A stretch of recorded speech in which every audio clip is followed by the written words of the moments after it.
Hello and welcome back to another episode of the Points of Articulation.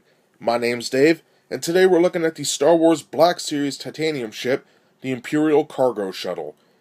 Now, ever since I saw this with the 4 wings, I wanted it. If you have been watching my videos, you know how I do like the Imperial wings that fold up and stuff like that. So this was a must-buy. So it does have some moving parts, the detail's really good, and the paint's nice also, as you can see. So let's get right to the review. For the detail, I want to start on the wings, and I'm going to make this fast. I know I repeat myself a lot, but the wings are totally different. You would think they're mirrored, but they're not. So we'll start here. Nice paneling. Then on the interior, more nice work, especially in this section here on the hinge for this wing. Now, they may look similar, but like I said, they're not. They're molded a little different. And then on this side, nice paneling again. When looking at the top of the ship, you can see some nice detail from the cockpit all the way down. Really nice stuff. And then going to the back of the ship, we can see the engines, which are molded pretty well. On the sides of the ship, we have the interior of the wing, and also the cylinder section here, which houses the metal rod that makes the wing go up and down. So it's cool they engineered this section here to fit in with this moving piece. So that's pretty sharp. The underneath of the ship, we have more nice molding, especially this section here. We got some landing gear, the walkway, we got a screw, and a peg port. And finally, we have our cockpit, which in the movie, there's supposed to be guns on the side. We could see them firing. But on here, they're slightly molded. You can see one right here, and one right here. And who knows, maybe the one in the trailer and the film is a different model. But it is what it is. And underneath, great molding right here. Another window. More windows on the side. Real sharp. So let's take a look at the paint and the articulation on this bad boy. When looking at the paint job on this, the main color is this nice light gray, which is on both sides. Then we have this nice, I'm not going to say it's purely white. It does look like it's mixed with the lightest of grays. But we have that on the wings. We have sections painted on the top. And also on the wings on the underneath. Pretty cool. We also have white on the interior of the wings as it's folding in. It's a little hard to make out when it's like that, but you can see the 4 dots. Now, on the cockpit area, we do have a little more white. And then we have some black windows, which is pretty interesting. And I don't think there's any more black on here. Now moving on, we do have some dark gray, and that could be located on some parts of the wings. It's also located on the bottoms of the wings.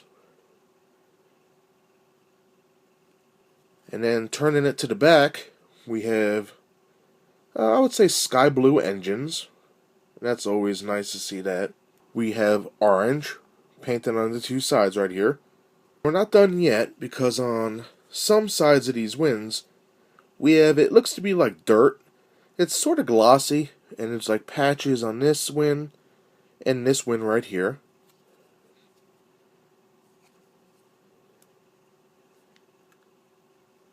And believe it or not, there is none on the opposite side. And lastly, we have this nice rusty orange here. And that's not all, because on top of it, we have nice metallic silver paint on both sides. And believe it or not, they even put silver on the landing gear, as you can see right there above my thumbs. Very nice. The paint is exceptional on this thing. So now that the paint's done, let's look at the moving sections on this bad boy. Now for the moving parts, I do have big fingers, so I use a stand to get all these little landing gear pieces down. And they're pretty neat. Now to push them back, you just shove them in there, and they lay flat. Pretty cool. Now also we have a walkway that you can pull that down. That's pretty cool. We got some detail here, and then you just see like a screw, and it's just a molding that they painted black. Now the big moving section here is the wings. This is how far they could go up. Like, it would be cool if they could get a little angle there, but this is fine. And then easily you just pull them down, and there you go. Really neat. I do like this design. I think it is pretty cool and unique. When measuring the Black Series Imperial cargo shuttle, it stands a little over 2.5 inches, so it has a nice height, but the neat thing is, when you get the wings out and measure it, it's almost over 5 inches. And just to prove that, because it's too big to get on my cell phone camera, when you measure this up, let me get it level, there you go, a little over 5 inches. Sweet! Just like other titanium and Black Series ships, comes with a cool stand, just peg it into port, and you're good to go. To compare with the Imperial cargo shuttle, I have it next to Director Krennic's Imperial shuttle, and also a Titanium Series Lambda-class shuttle, and you can see how they all go together with their different wing configurations and design elements.